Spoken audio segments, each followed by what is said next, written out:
Friends, welcome to रोशन की class YouTube channel. आप सभी का आज की इस वीडियो में एक बार फिर से बहुत बहुत स्वागत है। दोस्तों, आज की इस वीडियो में हम देखेंगे गणित की पाठ्य योजना। और ये हमारी जो आज की पाठ्य योजना है वो कक्षा 3 के लिए है। तो अगर आप लोगों को गणित की पाठ्य योजना चाहिए कक्षा 3 के लिए, तो कक्षा 2 में और 3 में दोनों में ये पाठ्य योजना बना सकते हैं, क्योंकि हमारा जो आज का प्रकरण है वो है जोड़। जोड़ आप कक्षा 2 में भी पढ़ा सकते हैं, जोड़ आप कक्षा 3 के स्टूडेंट को भी पढ़ा सकते हैं। ठीक, बस आपको प्रस्तुतिकरण जब करेंगे आप, तो वहाँ पे जोड़ जो कक्षा 2 के लिए पढ़ाएंगे वो थोड़ा सा लो लेवल का रहेगा, और कक्षा 3 के लिए जो पढ़ाएंगे वो प्रस्तुतिकरण में आप थोड़ा सा हाई लेवल का 2 से 3 अंकों का जोड़ बताएंगे। और जो कक्षा 2 में होगा वो आप जोड़ प्रारंभ करेंगे बताना उसको कि जोड़ होता क्या है, और 2 अक्षरों का जो 2 संख्याओं का यहाँ पे अंकों का जोड़ होता है उसको बता सकते हैं आप।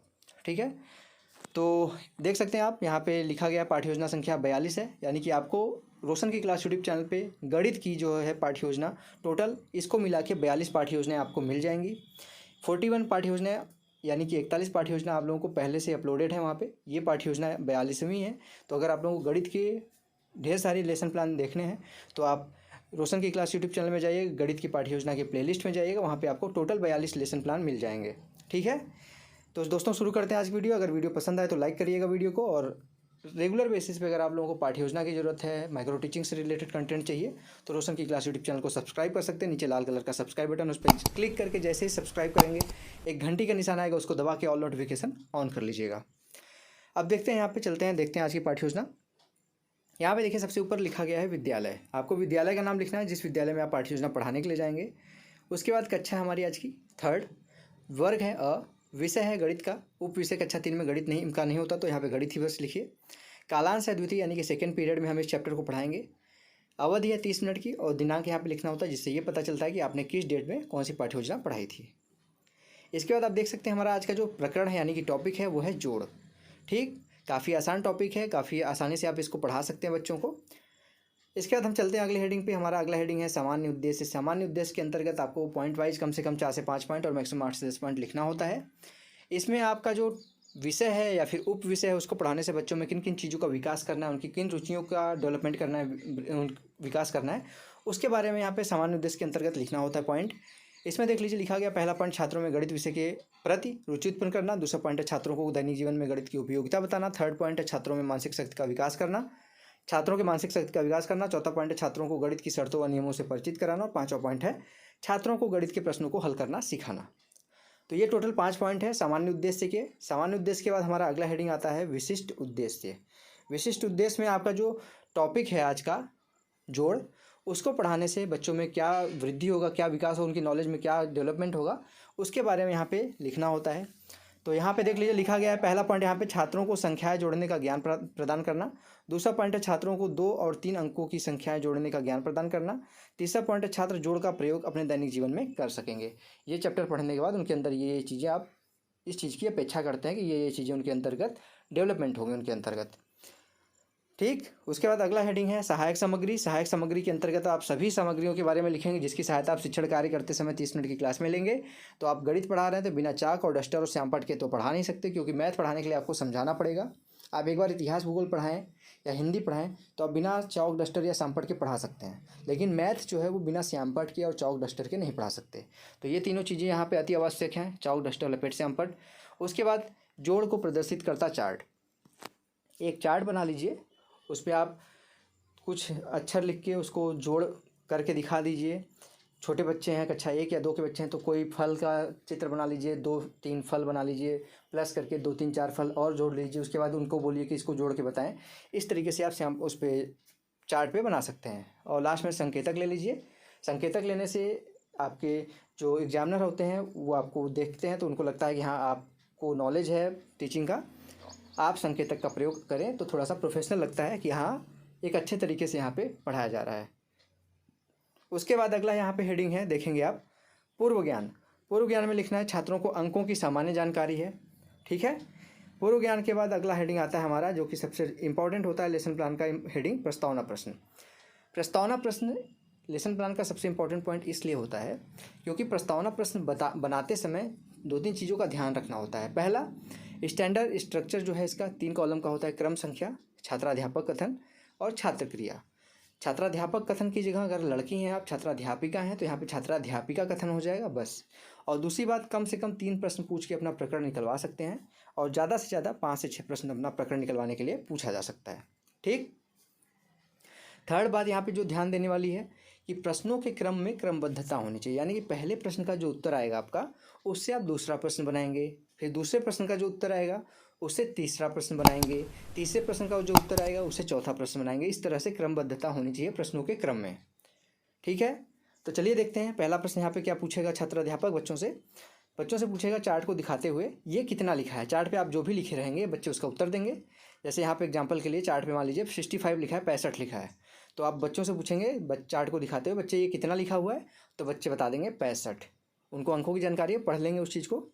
फिर दूसरा प्रश्न फिर बनेगा बच्चों यदि 65 में 7 मिला दे तो क्या प्राप्त होगा। तो बच्चे नॉलेज है उनको थोड़ी बहुत जोड़ की, तो वो ऐसे छोटी छोटी संख्याओं को जोड़ लेंगे। 65 में 7 अगर आप पूछेंगे कि 65 में 7 मिला दें तो क्या होगा, क्या प्राप्त होगा, तो बच्चे बता देंगे कि 65 में 7 मिलाएंगे तो 72 प्राप्त होगा। ठीक।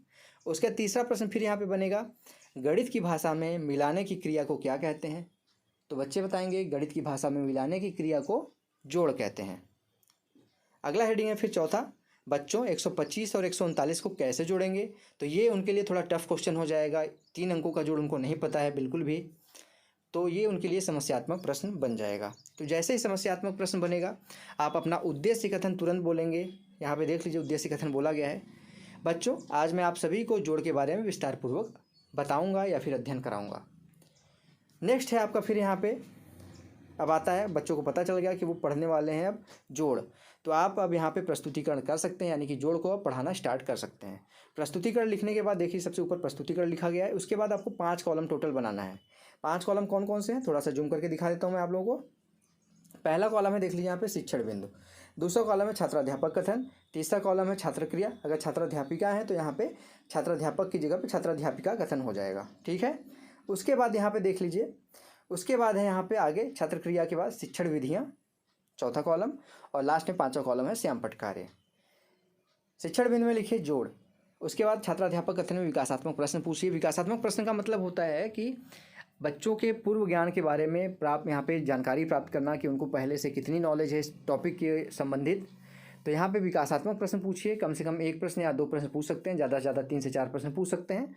तो यहाँ पे देख लीजिए विकासात्मक प्रश्न में पहला प्रश्न पूछा गया बच्चों 6 और 5 को जोड़ने पर क्या प्राप्त होगा। तो बच्चे बता देंगे 11 प्राप्त होगा, उसका उत्तर छात्र क्रिया वाले में लिख दीजिए। फिर दूसरा क्वेश्चन पूछिए 126 और 331 को मिलाने पर क्या प्राप्त होगा।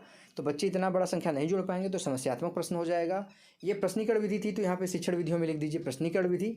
इसके बाद स्पष्टीकरण दीजिए कि जोड़ होता क्या है। स्पष्टीकरण में देख लीजिए लिखा गया है 2 या 2 से अधिक संख्याओं के योग को जोड़ कहते हैं। ठीक है, उनको पता चल गया जोड़ की परिभाषा, अर्थ उसका कि जोड़ होता क्या है। तो यहाँ पे देख लीजिए बताया गया है 2 या 2 से अधिक संख्याएं जब आपस में जोड़ी जाती हैं उनका योग होता है तो उसको जोड़ कहते हैं। आदर्श प्रश्न यहाँ पे पूछेंगे आप, यानी कि जोड़ के ऊपर आपने जो उनको बताया है उसके ऊपर आप आदर्श प्रश्न पूछ लेंगे बच्चों से। तो आदर्श प्रश्न देख लीजिए पूछा गया मोहन के पास 155 रुपये थे, उसे 221 रुपये और मिल गए, बताओ मोहन के पास अब कुल कितने रुपये हैं। तो ये छात्राध्यापक वाले छात्र कॉलम में लिखिए, छात्र ध्यानपूर्वक सुनेंगे। ये व्याख्यान विधि थी तो व्याख्यान विधि लिख दीजिए। श्यामपट्ट कार्य में आप जोड़ के बारे में लिख दीजिए फिर से, जिससे बच्चों को अगर आपने जो बोला है वो समझने में कोई दिक्कत हो तो उसको श्यामपट्ट पे लिखने के बाद देखने के बाद वो आराम से अपनी कॉपी में नोट कर लेंगे। तो यहाँ पे देख लीजिए जोड़ के ऊपर लिखा गया है 2 या 2 से अधिक संख्याओं के योग को जोड़ कहा जाता है। अब इसका जो आदर्श प्रश्न पूछे तो उसका बोध प्रश्न पूछेंगे, यानी कि आदर्श प्रश्न को हल करना सिखाएंगे बच्चों को। यहाँ पे बोध प्रश्न में देख लीजिए पूछा गया पहला प्रश्न मोहन के पास कितने रुपये थे, तो बच्चे बता देंगे उसको उत्तर में 155 रुपये। फिर दूसरा प्रश्न पूछेंगे उसे और कितने रुपये मिल गए, तो बच्चे बता देंगे 221 रुपये मिल गए। श्यामपट्ट पे उस प्रश्न को सॉल्व करके बच्चों को बता दीजिए मोहन के पास पहले से कितने रुपए थे। यहाँ पे देख लीजिए, तो यहाँ पे वहाँ पे बताया गया है कि मोहन के पास पहले से 155 रुपये थे।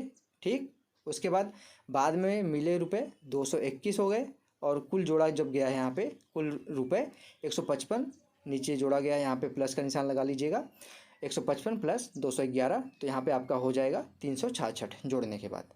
ठीक, ये श्यामपट्ट पे लिख दीजिए, बच्चे इसको नोट कर लेंगे आपस में आराम से। उसके बाद आगे चलते हैं, अब आपका प्रस्तुतिकरण यहाँ पे समाप्त होता है।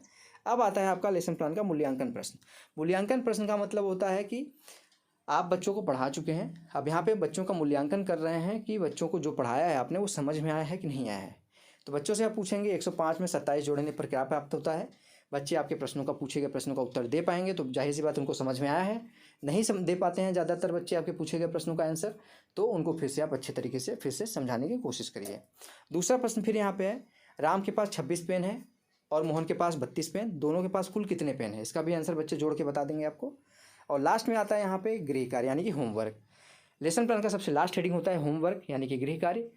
यहाँ पे देख लीजिए जोड़ने के लिए दिया गया है, कुछ यहाँ पे कार्य दिए गए हैं, 3 प्रश्न दिया गया है जोड़ने के लिए, घर से करके लाने के लिए। इसको आप तीनों क्वेश्चन श्यामपट पे भी लिख दीजिए, 37 धन 23, दूसरा क्वेश्चन है 119 धन 132, थर्ड है 97 धन 32। इस तीनों क्वेश्चन को बच्चों को बोल दीजिए कि घर से करके ले आएंगे, अपनी नोटबुक में वो नोट कर लेंगे वर्क को। आप श्यामपट पे ये सारी चीज़ें लिख दीजिए, उसके बाद क्लास में घूम के देख लीजिए कि बच्चे आपके दिए गए प्रश्नों को अपनी कॉपी में नोट कर पा रहे हैं कि नहीं कर पा रहे हैं। अगर कोई बच्चा दिक्कत कर रहा है, उसको महसूस हो रहा है दिक्कत, नहीं नोट कर पा रहा है, तो उसको लिख के आप फिर से उसकी कॉपी में हेल्प कर दीजिए, उसको आसानी से लिखने में सहायता प्रदान कर दीजिए। तो दोस्तों ये था आज का लेसन प्लान। अगर आप लोगों को आज का लेसन प्लान पसंद आया हो तो प्लीज़ इस वीडियो को लाइक ज़रूर करिएगा, क्योंकि आप लोगों के लिए ही सिर्फ यहाँ पे मैं रेगुलर बेसिस पे लेसन प्लान, माइक्रो टीचिंग से रिलेटेड कंटेंट अपलोड करता रहता हूँ। या फिर अगर आप लोग सीटेट, यूपीटेट या फिर सुपरटेट की तैयारी करना चाहते हैं तो उसकी भी क्लासेस यहाँ पे आप लोगों को लाइव मिल जाएंगी। तो इसके लिए एक ही काम करना है आपको, रोशन की क्लास यूट्यूब चैनल को सब्सक्राइब करना है। नीचे लाल कलर का सब्सक्राइब बटन होगा, उस पर क्लिक करके जैसे ही सब्सक्राइब करेंगे एक बेल आइकन आएगा, घंटी का निशान आएगा, उसको दबा के ऑल नोटिफिकेशन ऑन कर लीजिएगा। तो फ्रेंड्स मिलते हैं नेक्स्ट वीडियो में, तब तक के लिए आप लोगों का बहुत बहुत धन्यवाद। जय हिंद, वंदे मातरम।